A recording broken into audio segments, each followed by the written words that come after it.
to make themselves more attractive to the girls, they'll put their head between their legs and pee on themselves. And because the girls really love that.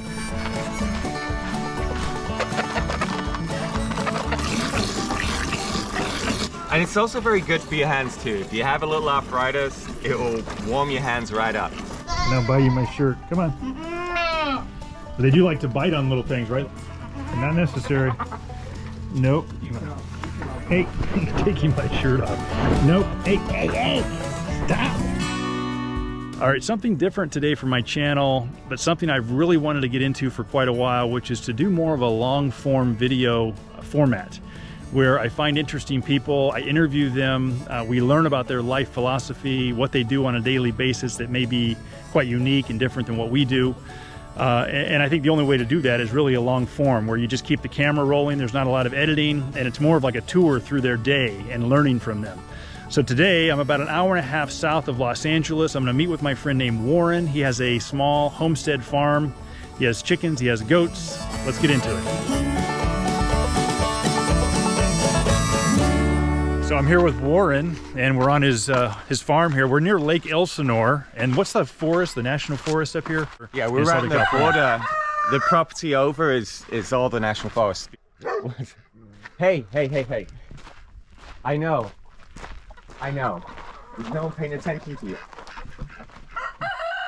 So, this is Spike, and he's protecting the chickens. Although, I know. And so he protects the chickens. Yeah, we had, 2 weeks ago, we had a wolf come up here. He's like a 80-pound wolf, and so we like to free range the chickens, and so they run all over the place. But the wolf started eating them all. Whoa. How many did you lose? Or about 8. Oh, wow. Yeah, that's a lot. And because we don't have a good fence line. So you had a wolf up here, you said? Yeah. Not just, because normally we know of coyotes in this area, but you get wolves also. I was 15 yards away. He was like 80 pounds, big, gray, long, stretched out. I know. He really wants to be a house dog. Yeah, that's right. So, yeah. So since then, normally I open the gates. I haven't let them out. And so they get a little feisty, and this guy's been trying to keep them away. So at least if they get to here, we can keep them away. But I haven't seen the wolf again in a while, but we still have a few coyotes because once it gets hot over here, they all come down from the mountains and they're looking for water and easy food. Okay. And chickens are definitely easy food. So you got chickens and ducks and kind of combinations over here. Yeah, we have a couple of ducks in there. They're more pets than anything. And then these are mainly Americana chickens. So they lay blue eggs. The black ones are French copper morans. So the point is to lay a colorful basket of eggs. So we have some, the deep dark red, the blues, some whites and browns. And I'm hoping to breed and cross the Americanas and the Frenches so I can get like an olive color. We call them olive eggers. And you sell the eggs, right? Like at farmers markets? And I don't do farmers markets. I don't have enough to fill that need yet. But when people come up to buy goat milk, they'll travel a lot further for goat milk. And then when they come up, I say, hey, do you want to buy some eggs too? So I eat a lot myself, and the dogs eat eggs every day too. Yeah. They get about 2 or 3 on top of their kibble because that keeps them healthy. And I eat about 6 eggs every morning. Wow. How do you like them? Like over easy or hard boiled or scrambled? Soft boiled. Yeah, soft boiled. I eat them go soft boiled. If I want to get fancy and cook something, I'll do an omelet. So yeah, are these the multicolored situation? So what do you have here?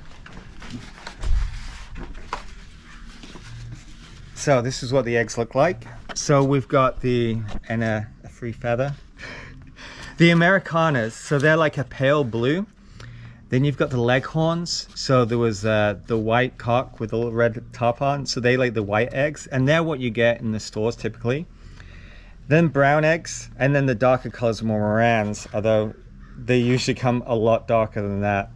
It's like different times of year that can lighten up.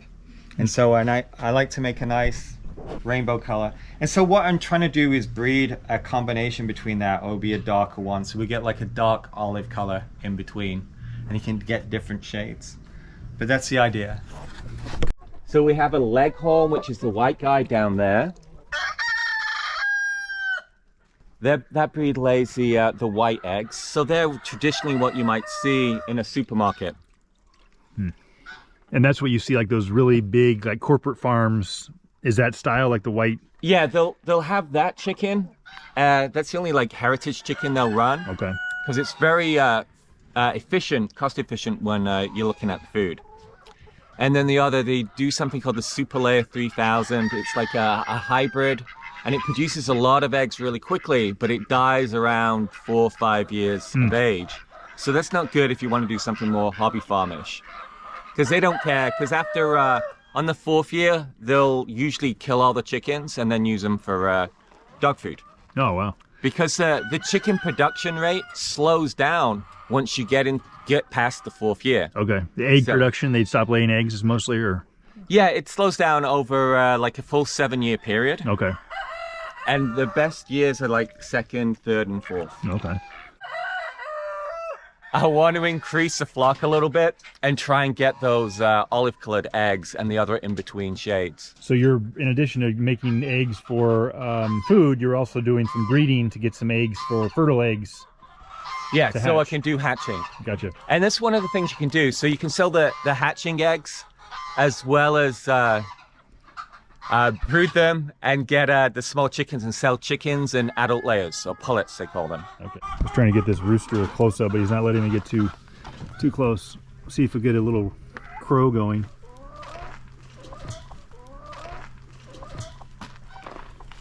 That's funny. Okay. Okay, we can grab the chicken food. Okay. If you want to see him run, I can open this, they'll all follow me up. Okay. Come back again. Because you're getting ready to get the food going? Yeah, I'm going to get the food. So they know the daily routine kind of thing? Yeah, normally I just leave that open all day, but we're a little predator conscious.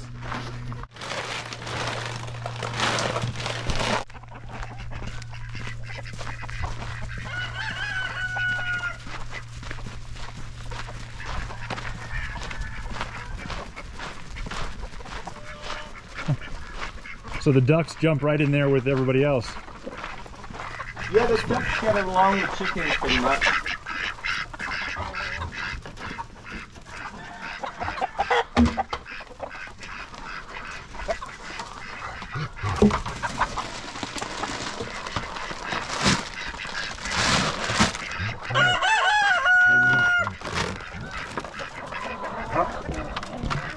Spike.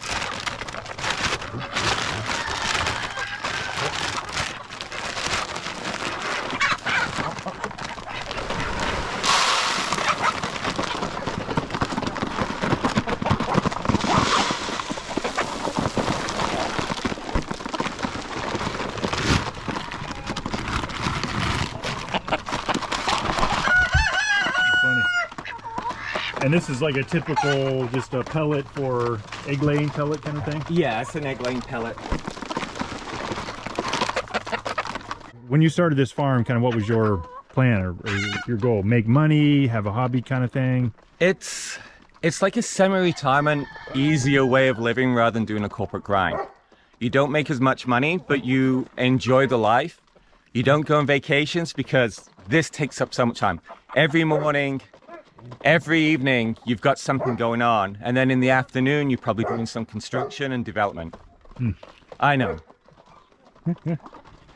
So it keeps you busy. I mean, like any small business, you have an infinite amount of work to do. It's like you can stop anytime, but there's always something new to do. And then learning about, you bring on different animals, and each animal is going to take months of research, and then setting up the space and learning about the food and how to take care of them. So it's non-stop, but it's okay. It's not like it's a difficult or arduous life. It's just a lot of time. But like you said, you don't really, there's sacrifices like no traveling for the most part and things like that. Yeah, I don't mind that. I've done a lot of traveling. Now I'm good to put roots down. What's your background? I know when we first met, you're from the UK originally? Right. Yeah, I I'm from the UK, from Manchester, and I moved over here just over 20 years ago. Okay. And I have a wide background of experiences. I've done massage therapy, I've done business consulting, and yeah, graphic design. Earlier on, worked bars and clubs, and worked doing short-term rentals. Okay. So it's a fusion of a few different ideas. Yeah. You know, when I came here, my partner was running the horse part of the farm. Okay. And I just wanted something that would integrate smoothly with that. And we had a few goats, which were pets anyway, and they ran on the hill. So part of it is working out on your farm is what natural environment and features you have and how you can utilize that. So we have this hillside where it's all rocky and there's a deep slope. So the only thing that can really go up there is like something like goats, and that's ideally suited for them.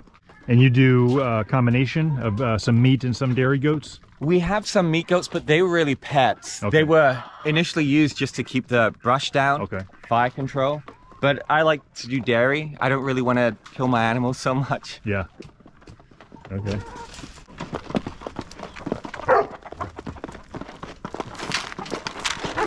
So we had a chicken that's been staying out the last few nights and we didn't notice. We don't count the chickens. And apparently right over there in the grass, she's been sitting on some eggs and she's hatched some. We only noticed this morning when we were watering some of the plants. And our farmhand heard some squeaking. So if you want to have a look.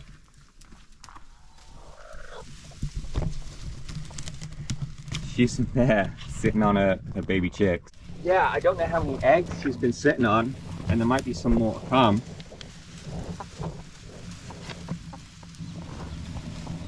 Oh, I can hear the squeaking, yeah.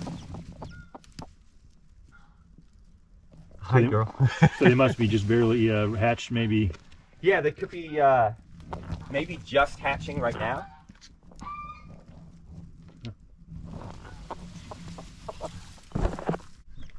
Yeah, you can hear them. Okay. Yeah, but we'll have to. I don't know. I'll probably have to put her in a separate area and let her keep sitting on the chicks because she's probably close to hatching a few more.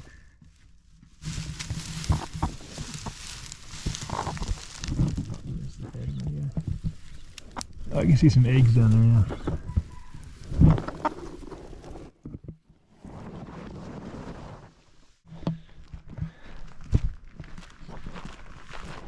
So this is kind of your morning routine we're going through, right? I mean, we're Pretty much, yeah. Yeah, I mean, every day's a little different, but it's, I'll bring the dog out, put him out there for now. So we just had to adjust because of the predator threat. Normally they'll get to run around a lot more. So, yeah, so it's like set the dog up with the chickens, let them out, feed them, and then move on to the goats. So I want to milk them, and usually trying to time it, I usually do it a little later.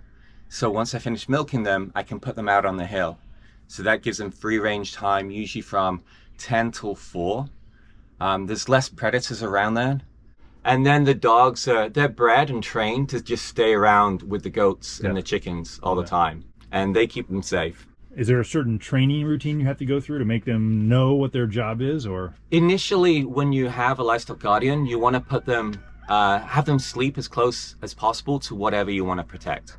So they grew up with the goats. So they spent the night over in the goat pen, and they would just get accustomed to them. And the goats kind of train them. If they get too close to the goats, they'll get a headbutt. But otherwise, you just want to stop them from playing. It's just an association thing. If they hang out with them, they're like, oh, these are my friends. And then they want to protect them. If all the thing you want to do is stop them from playing, because if you stop playing with them, they'll treat them like another dog. They might grab them, bite them, and hurt them. So you just want to stop that. The other points which can be problematic is when you have a birthing season, because they might not understand that when the goats are giving birth or even mating, it might be, they might see that as aggressive behavior and they'll want to stop that. Like if you're having a conversation, a heated argument with someone, like they'll want to get up in your face and say, no, that's not okay. You guys have to chill out. They're very much like that. It's like, peace. That's interesting. Huh. Okay, so in here, this is my milking bucket. So I have just some water that's frozen at the bottom of the plastic bucket. And then I have another container, which I keep clean. And that's where we're gonna put the milk in. It's just empty now, yeah? Yep. I only have 3 goats that I typically milk. They're all still weaning the babies, even though it's a little late in the year. I don't mind. It's gonna help them grow up to be pretty healthy. And they're just about kicking them off. So we're getting a little more milk than we otherwise would. What do you feel this lifestyle, I mean, just in general, like you've obviously had other jobs and lived in other places. What do you just kind of feel about this lifestyle of, I mean, farming? I mean, what's the appeal to you? The appeal is, it's like you have hundreds of pets. So you're just hanging out with your pets all day and kind of playing, you're doing the chores, you're still taking care of them, same as you would, but you have a relationship with them. Like goats are very, very similar to having a dog. They're very affectionate, they're very playful, they'll give you a hug, they'll put their neck around you, and they'll come up and tap you when they want attention. They're very adorable. Chickens are a little more standoffish, but you can train them. If you're more interactive with them, you can train them to be more friendly, and they'll jump on your shoulder. And it's the same with most of the animals. It's like if you spend more time with them, they will connect with you more. And the further that relationship you have, the more rewarding it is to take care of the animals and give to them. I mean, of course, you've got to love animals and love spending time with them, because that's what you're going to be doing and taking care of them. But the whole experience of doing this, it's about integrating more with nature a little more. It sounds a little fluffy, but it's like once you're out of a city and you're not seeing brick walls all the time, and you're like, you see beautiful blue skies and trees, you just, it gives you a different vibe. And like being involved with animals too, it just pushes you further down that route. It's more calming and soothing, you know, just as a day-to-day life, and it's less stressful. And so if you want more contact with your food and a better relationship, I think, with your body and your digestive system, like get into farmsteading is a great way to do that. It's the health food. So you have a bigger control over the food that you intake, and you get to be involved and give those animals a great living as well. It's like a great experience. Watch your step. Okay.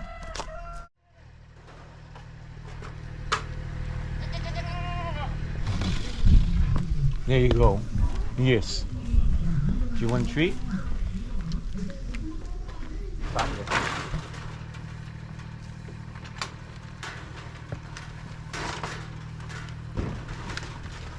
One at a time.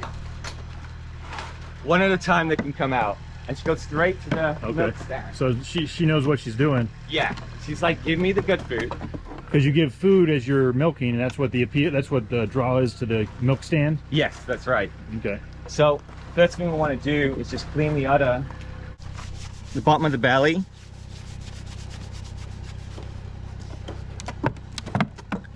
I know you don't like that. So she hates being touched back here. So I know.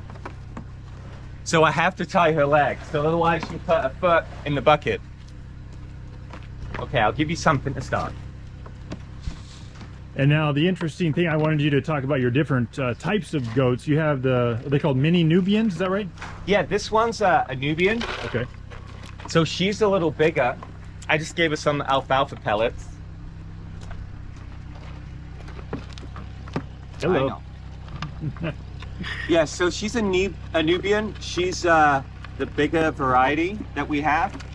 And I only have one because the goal is really to do mini Nubians. Mini Nubians have a higher quality of milk, but they're also a little smaller, so you get less. I know, put your foot down. There you go.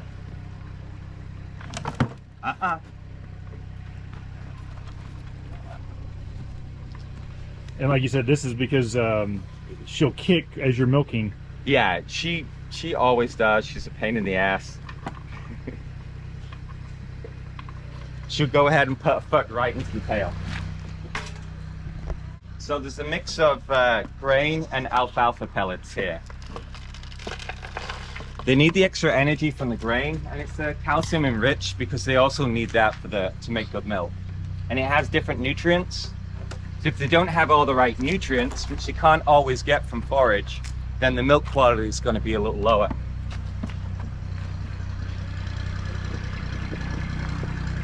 So we just give them a quick squeeze to make sure that there's no clogging. Okay, girl. And then here what we do is we pinch at the top and then just apply pressure with the fingers down. So we pinch at the top and we just alternate, giving time for the nipple to fill up.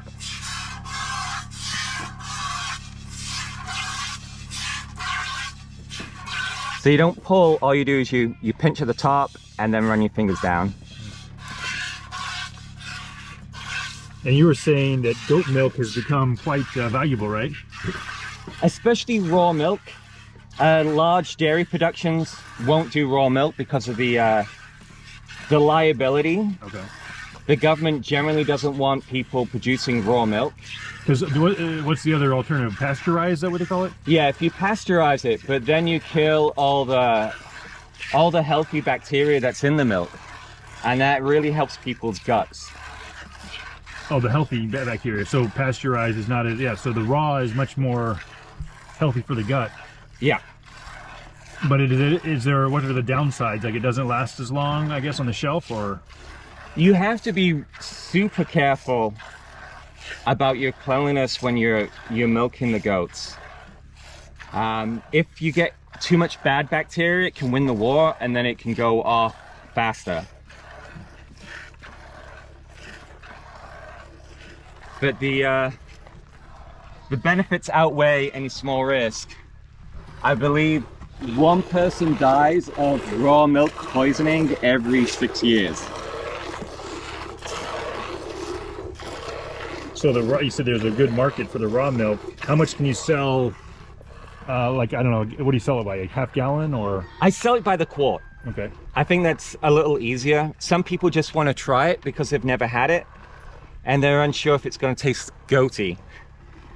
And the key to it not being goaty is refrigerating it as soon as possible. So we're milking it right into a pan that is in contact with ice. So we start chilling it right away. And then once this is done, I'll put it in the freezer while I get set up to strain it. And then when it's strained in a glass jar, then I'll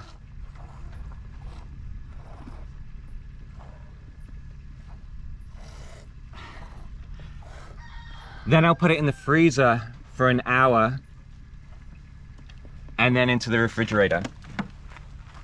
The point of using the freezer is just to chill it faster. The faster you chill it, the better flavor profile it's going to get. So, and how do you know it's essentially done for the day? Or is it once a day you do the milking? You can do, because this one still has kids, okay, and they will milk off her when she lets them. And so I can only do one milking a day, and then the kids get the rest. Okay, so you leave some essentially for the kids. Yeah, she's going to make them all day, and she's going to give it to the kids, although I think at this point, she's probably done with them. No, she kicks me off, she kicks the kids off too. Because they're 6 months. So normally they'd be off milk completely by then, but I don't mind. Healthier, stronger kids. How's it work with, I know you have to have kids to produce milk, but how long does that last? Because I know there's like a calendar situation, right? If you're doing milk for goat milk, you have to, how's it work as far as you have to know when they had a last kid because they can only produce milk for a certain amount of time after the kid? They can produce milk for up to 2 years typically, even after that, but it's going to get more diminished. So yeah, so they need to be bred. So if you want to have milk, probably one of the best things to do is buy a mother that's recently given birth from someone who does. Okay, girl. No. No.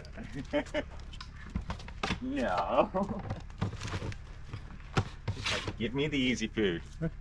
Come on, let's go. Come on.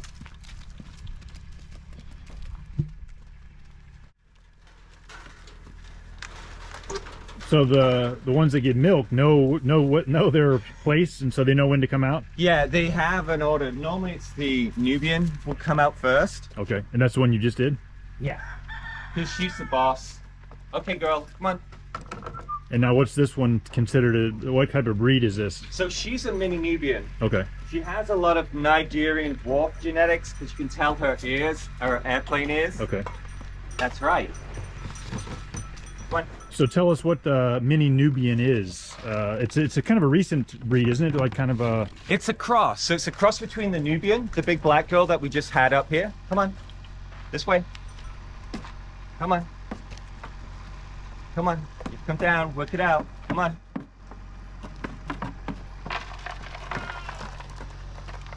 So it's a cross between the Nigerian dwarf. We don't have any here right now, but they look a little like her, to be honest. Yeah. They're short, stocky. They produce the best quality milk, but they're so small that they're just hard to milk. So we cross them with the Nubian, so you get a somewhere in between size, so you can still milk them easily, and they have the high milk quality from the Nigerian. And the Nubians are really resilient, and they can eat pretty much anything they want and still produce great tasting milk.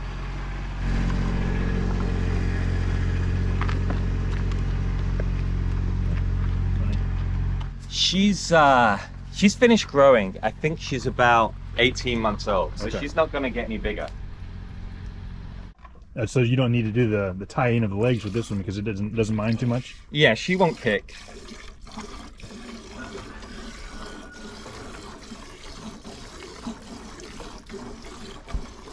And you can see from the size of her udder, she doesn't carry a lot of milk either, so we'll get done pretty fast.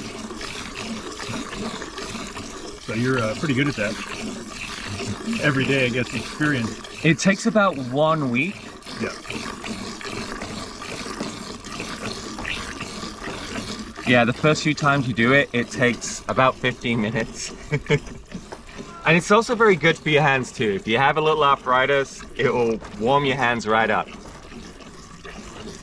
And I can't remember if I asked you already, but what kind of value, I guess, is the raw goat milk? Typically, like a market price or whatever. Market price. It's a high quality because we use a lot of mini Nubian. Yeah. So I sell it for $9 for a jar, for a quart. Okay.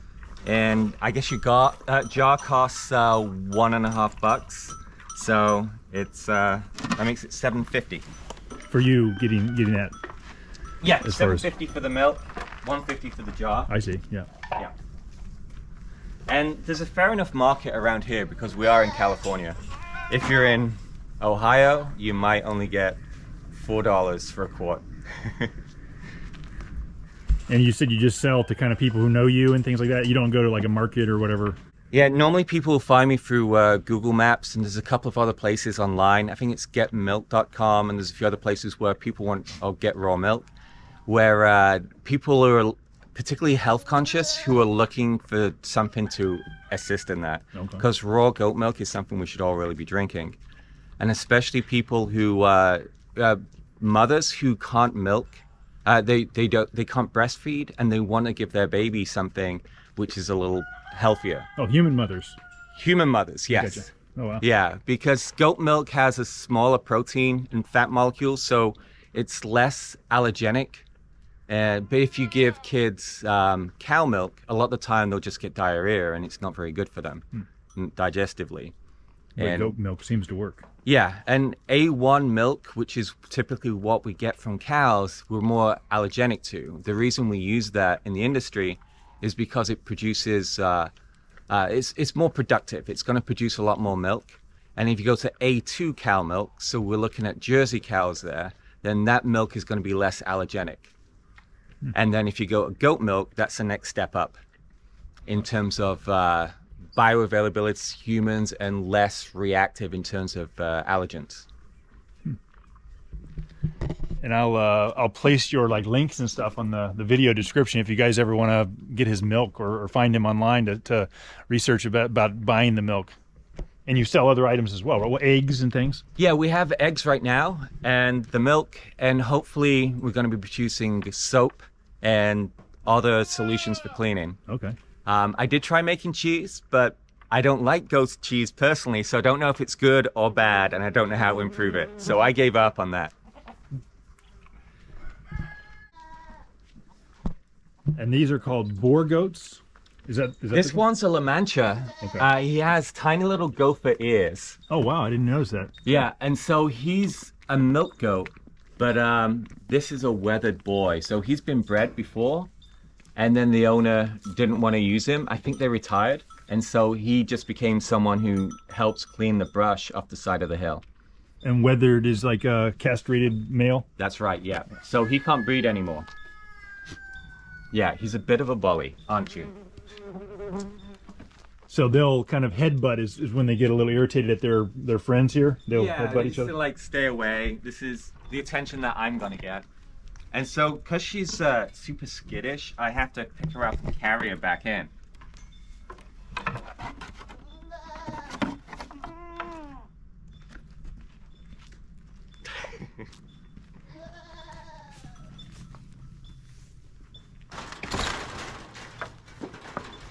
Not you yet. Come on, girl. Next up, next in line. Oh, right up there for that one. That one knows exactly. Yeah, this is Cassie. She has the highest quality milk. I know. Let's give you food right away.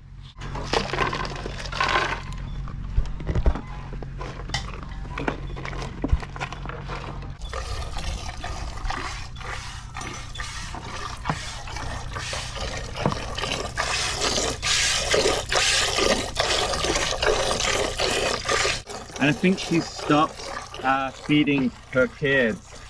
So I can tell, normally her nipples are a little more beat up. Yeah. And now they're back to being super smooth again. And she's holding a lot of milk. Normally, she doesn't have this milk in her, much milk, because the kids will be taking it all day. But they're 6 months old now, and so she's done with it.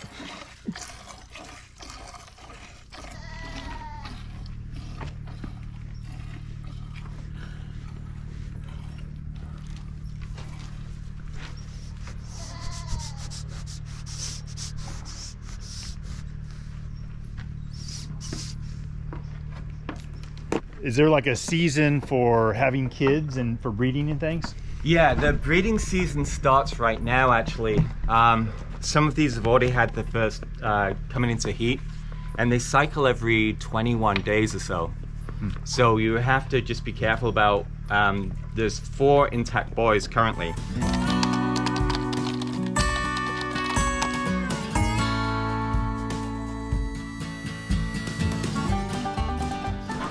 So these small ones here, they're fairly they're kids, or some of them are just small breeds. These 2 are mini Nubians, and they're 18 months old now. So they're full grown then? Yeah, these are full grown, and they are mini Nubians. This one's still a baby. She's about 5 months old, I think. And this guy in the back, the brown, yeah, he's only 2.5 months. That was close. Funny, he's coming at me again. Here we go. Funny. And that's a boar goat there? That's a boar goat, yeah. He's a bit of a dick, likes to break the break the house. Yeah, so normally they're bred for meat. So they grow super fast. 6 months, they're probably at 150 pounds or close to, at least over 100. Come on, go. Let's go. And now I want to take this up to the freezer, and when I'm ready to filter the milk, and then I put it in the glass jars. So remember, the faster we cool it, the better the milk's going to be. So freeze it for a small amount of time, and then refrigerator.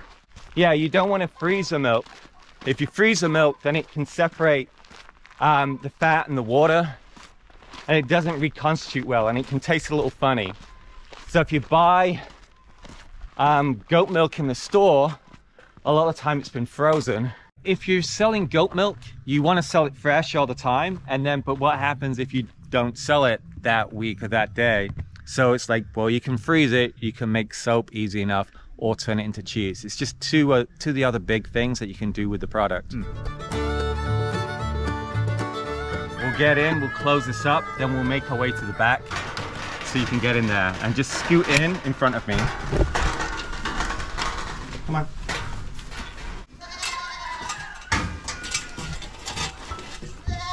This one doesn't go in there probably? No, she's the mom. Hi, baby. I know. Do you want to Go scoot in in front of you? Oops. Back in. No. Oops. I know. Everyone, I know. There we go. There we go. So you're trying to do not only milking, but also starting to do, well, you've been doing it for a while, the breeding cycle and stuff. You kind of have to do breeding if you're going to do milking. Yeah.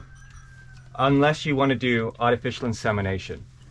And then when it comes to breeding, you're going to need multiple bucks if you want to not have to keep bringing in goats all the time. You do something called spiral breeding. That's where you'll have you'll need a minimum of 3 bucks. And so from buck A, group A, they're gonna have kids, and those females will go over to group B. And then they mate, and the females from group B will go to group A, and group C, the babies that get produced there, go back to group A. That way, you don't have to keep adding more genetics, and you're self-contained, because you don't want to start breeding your little girls, the daughters, back to the father, because you're more likely to get genetic mutations. Like inbreeding mutations and things. Yeah, and you just don't want that. So this is my buck B, that's Apollo, and all these girls are going to start coming into heat over the next couple of months. Yeah, so this one is a new girl that I brought in. She has good milk lines, but her ears are a little airplane-y, which isn't so bad. I have some good boys which have more droopy ears, so once the kids have gone through that cycle, like this one. The goal with mini Nubians is you want to have long enough ears so the ears go and meet the nose. Then you want what's called a Roman nose, so you've got this large convex nose shape, like that. Okay. That's called a Roman nose. So they're just two of the breed characteristics that you try and get, as well as a good udder and milk quality. This is the season for the breeding, you said. So within the next month, these will most likely all be pregnant. Is that right? I mean, he's a new boy. Okay. So he might not be able to work it out, and the girls might not let him. If they don't want to get pregnant by him, they just keep the tail down, and he can't do anything about it. That's right. And what's the thing with the males? I heard that they will like pee on themselves. Yeah, to make themselves more attractive to the girls, they'll put their head between their legs and pee on themselves. And because the girls really love that, apparently. That's the rumor. That's what it goes. There's a TikTok story going around that's true. But yeah, there's only one day in the cycle where the girl will let the boy mount her.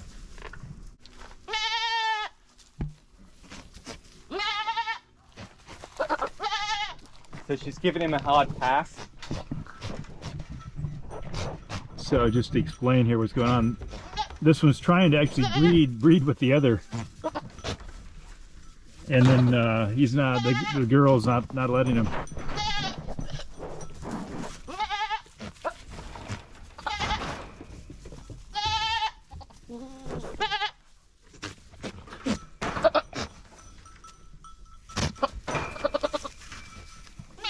So that's pony as a go.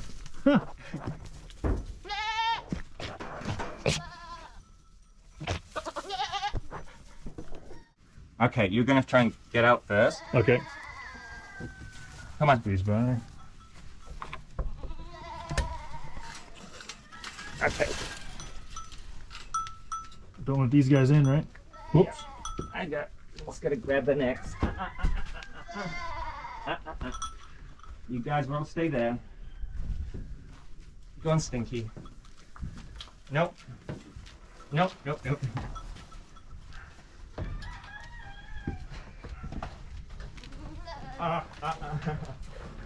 They're like little worms.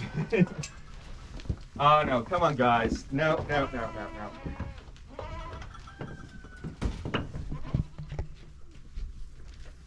There's a couple of them get out, or? Yeah.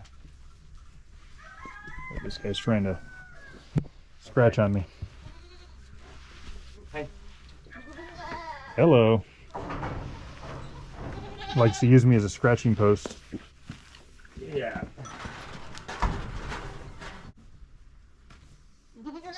Yeah, those are significantly bigger than the others. Whoop, now biting my shirt. Come on. But they do like to bite on little things, right? Like shoes and shirts and stuff. And Yeah, they want to taste everything and see if they can eat it. Come on. That's a good girl. This one's become my friend, I guess. Now he's eating my shirt again. Come on. Nope. Come on. Calm down there, buddy. Go on. In.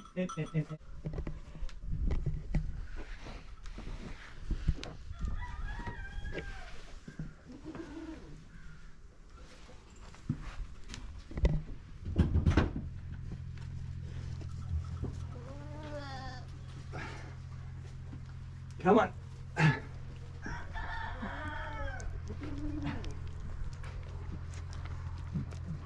Not necessary. Nope. Hey, taking my shirt off. Nope. Hey! Stop taking my shirt. Aha! Okay, let it go. There we go. Thank you. Come on. Oh, now he's getting mad at me. Nope, not necessary. Hey. He's getting a little mad at me or something. Yeah. Okay, enough. Come on. Out. In.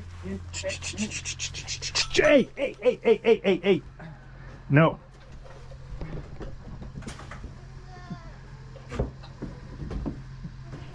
Calm down.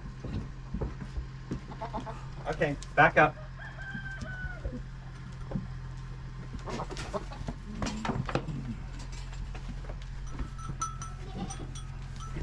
Nope. You gotta just kind of like manhandle him if necessary. Grab hold of the horns, yeah. Yeah, he's Hey. sneak out. He just wants attention, he wants to be petted, and he wants extra food. Can get a little scary though, because he was like really whipping his head around. So it's like you think maybe he's gonna really stab you with those things. Yeah, especially because they curve out. Yeah. But you do have to be careful if you're inviting strangers to come up and to interact. Because if a goat's got horns on and you're at eye level, then they could easily take your eye out. Yeah, you could even said that if you sometimes, I mean, there was even a possibility that a goat could kill you, you said, right? Yeah, especially the bull goats. They're very big. They're over 200 pounds. And if it didn't like you, I've got the small one I picked up before. She messes around with me all the time. If I'm not looking, she'll come up behind me and she'll hit me right behind the knee and she'll try and knock me over. But she's just messing around and she's a bit of a dick too. But the big ones, if they hit you, you know, they'll hit you in the hip. They could break your hip, certainly knock you over. Walking back up here, you said you want to make me a goat milk smoothie? So just use organic berries. And then just add the goat milk.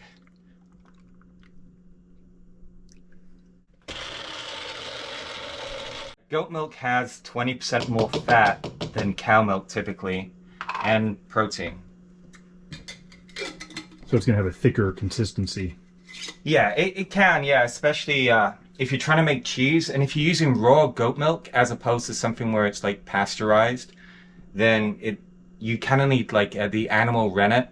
You can't just use vinegar or lemon juice. I spent the first few tries wondering what's wrong with my cheese, and realized, oh, you need rennet because it won't curdle otherwise. What is that, rennet? Rennet, yeah. Is it like I don't even know what that is. It's a substance that's harvested from the stomach lining of a cow.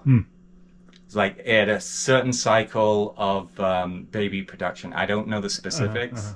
And that's used to help, like, to curdle the milk. And there's a vegetarian version you can get as well. It's not quite as good, but... Okay, so Warren just made us both some milk goat smoothies with, what is it, raspberries, or what kind of berries were they?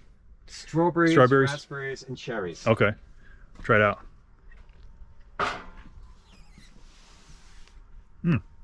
Oh yeah, really good.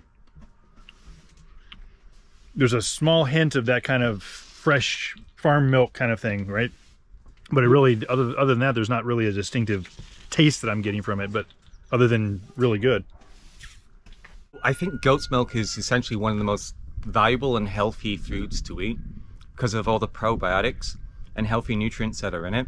It has a broad spectrum of minerals and protein, enzymes. So I know you can't literally just live off it. I know a few people who try, but it just covers a lot of the bases. And because it's not pasteurized, you get those probiotics, and we don't get that from any of our food anymore. So people are eating these capsules all the time to get those probiotics. Most of the time, the probiotics are already dead. So I recommend really having the raw goat milk. And it was my personal health journey where I was looking for it myself. I couldn't find any anywhere within like 50 miles. So I started getting my own goats. And it works with the land too. Whenever you're doing a homestead or farmstead, anything like that, you want to examine the land that you have. Once you look at that, you see, well, what can I support? What kind of animals? Like here we have the hillside with the rocks. It's good for goats. If you've got flat pasture land, then maybe you can do sheep or cows. So it's like, it's just working with what you got. What's I know the origin of the goats are like Afghanistan or something, or... Yeah, around Afghanistan, Iraq. So they hate rain. It's very arid out there, so they like hot weather. Like you and me won't be able to sit out in the midday sun here, but a goat will just spread out and have a great time. So it's like California, the southern part of the United States, it's great for goats. There's less parasite problems too. Not only when you're dealing with ruminants, that's your animals which eat the vegetation, you have parasitic problems. That's usually your biggest threat. And the drier it is, the less parasitic problems. So like Southern California, Texas, Arizona, it's great for goats. And they don't need a lot of water either.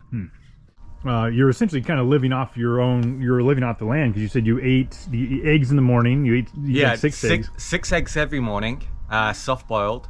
Then I'll have 3 of these smoothies every day, and then chicken in the evening. And that gets me pretty much covered. Every now and then I'll get stuff for a salad, and I would like to grow enough of the things that I need, so that I never need to go to the store anymore. It's not that big of an ask to do in terms of if you limit the amount of food to key nutritious ones, it's easy. It's like, oh, we can do chickens, we've got the eggs, got the goat's milk, and then you just have to grow a bunch of trees so you got the berries. But also seasonally, you have to be aware of what's going on. It's challenging, but that's ultimately the goal. Can I make my own food that's gonna keep me fed for the entire year? And also, I mean, eating from your own thing, you know that there's not all this extra additives and whatnot that are put in, which is so common at the grocery store thing. Right, yeah, there's no toxins. You're completely aware of everything that goes into your animal, so you know that it's healthy, ethically raised, and it's been eating right. You know, you choose the quality of the feed that you put in. And if you go into Europe, for example, they have higher food quality, higher food standards compared to the US. You can put anything you want in the food over here and get away with it pretty much. Like there's all like food colorings are still legal. Like in Europe, they won't even import the pork that we make here because the feed that we give the pork isn't good for us. It's considered toxic. But in the US, that's legal.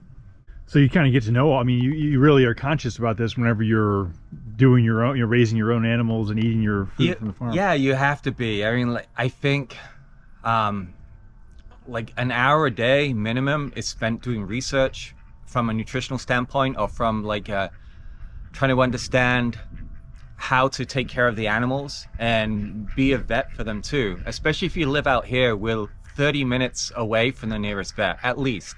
if something's going wrong with your animals, especially a goat, it can be dead before the vet gets here. So you have to know in advance any health issues that come up, and even have medications if possible, so you can treat them. Have you had any incidents here where, like, kind of close calls or maybe death with animals because of, you know, certain things? Like you said, you got to really be aware of everything at all times. Right. Well, we had our first birthing season back in February, March of this year. And I hadn't really gone through that before. I didn't have any experience with it. And for the most part, the babies come out real easy. They don't need much interaction. Sometimes though, if the baby's a little on the large size or the mother's on the smaller size, they can get stuck and you need to assist with the birth. So that might involve holding the hoofs as they come out. They come out like Superman, like this. And then you might want to pull them out gently as they go through the breathing cycle. We did have one this year where the baby was a little too big and got stuck in the birthing canal. And we didn't really understand, well, what do you do? Like, one of the arms and shoulders was back and only one leg and the head was out. And we tried pulling and we didn't know how hard it would be appropriate to pull. So he got stuck. And by the time, you know, it was 7 in the morning, I'm calling East Coast, there's no vets available over here. It's like I'm calling the East Coast, trying to find friends who have goats. I'll connect with the vet over there to get some advice. And in the end, you just have to pull. If it's stuck, it doesn't matter. If you damage the baby, you still have to pull, because if that baby dies in the birthing canal, you still have to get it out, because otherwise the mother dies as well. So you just lose everybody. I think when I first met you, you mentioned something about in your goat pen, something got in there, and actually some of them, the goats, some of them died of like heart attack. A mountain lion. So yeah, we had a mountain lion come up, and there was a small vent on the top of the goat manger, and it crawled up 10 foot up a wooden wall to get inside, pulled its way inside, then it ate one of the goats, and all the rest of the goats were in with it, and they had a heart attack from the stress of the situation, and just they all passed.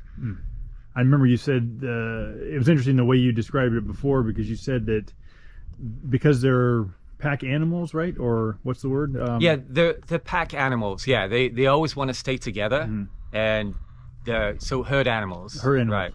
And so because of that, they're like, they're friends with their herd, and so they saw one of their friends getting eaten, and they all freaked out. And yeah, I mean, if you saw one of your friends getting eaten, it'd be a problem too. Yeah. Yeah. So, did they die from the heart attack, or what? Yeah, they all died. Wow. Yeah. So the mountain lion only killed one, but I think there was 10 goats. All 10 of them died. Wow. And then Fish and Game came out and they let him loose. The mountain lion. Mountain lion. Oh wow. Yeah. Because it was still in the pen or something. Yeah, he was. By the time they got here, yeah, they just got a bunch of cars lined up and put him back up on the hill. But it was found out later that he'd done the same thing at several other farms. And if a wild animal like that has killed 3 times, then it's fair game for hunters, because what happens is he'll keep coming back to farms, killing livestock. If he can't get to livestock and there's a kid around, he'll take the kid. And so we want to try and stop that. And so he had already done that 3 times, and Fish and Game relocated him to this mountain range. And then he came right onto our farm and took the goats. So he got relocated again, and then the people who found out that he got relocated, they found him and tracked him and killed him. Because they just become a danger. Yeah. And they'll just kill people's kids. It's like a learned behavior where they come in and they learn like, what they can we do. know where free food is. I know humans don't need to be scared of them. We kind of talked about the pros, you know, you can get milk, they're fun animals to be around. What are kind of the cons or the difficult parts of having goats? It's all about containment. Trying to keep them in a place, because if they get out, they will eat anything and everything. It doesn't have to be vegetable matter. They will eat clothing. They'll get on your car and dent it up. So you need to keep them contained. And it's hard to do that. You'll need a minimum of 4 foot, ideally 5 foot fence, and it needs to be metal. And you want a small kind of opening, no more than 4 inches. And you can do a no climb, which is 2 by 4. And that allows them to not really get through or get their head stuck. Because the babies can get their head through some of the small ones and can get stuck there. So you want to be careful of that. So regarding cost and profit, I mean, I think that there's probably a misnomer for people wanting to get into farming that you can make, I mean, you could make money, but very little. You're always kind of watching every dollar you spend and what you can make, but you're not really making a lot of money, considering how you're having to put feed and doing the production and maybe building coops and things like that. Can you talk a little bit about that? Sure, yeah. So I consider small-scale farming to be a money loss situation. It's not that you're going to make not a lot of money, it's that you're going to lose money, certainly for the first 3 years at least. Once you've set up all the infrastructure, which costs a lot, the opportunity to recoup that is going to be over like a 5-6 year period. And then once you factor in your time, you're probably looking at paying yourself $2-5 an hour. You know, it's really not worth it. The cost to produce the eggs is significantly more once you factor in, you know, your labor and the infrastructure. It costs a lot more. Like maybe you'd be charging $20 for a dozen eggs to actually break even. Or if you want to give yourself a living wage, you know, like you can't sell the eggs to get enough for that. And the milk, again, it costs too much. You're spending $500 to $700 for a good goat, and then the housing, you're probably spending $2,000 to $6,000 for the housing, and then the labor every single day, milking them, taking care of them, and the extra feed and nutrition, the little minerals that you give them as well. So if you factor that all in and then add like $20 an hour minimum, you can't charge that. The market won't bear it.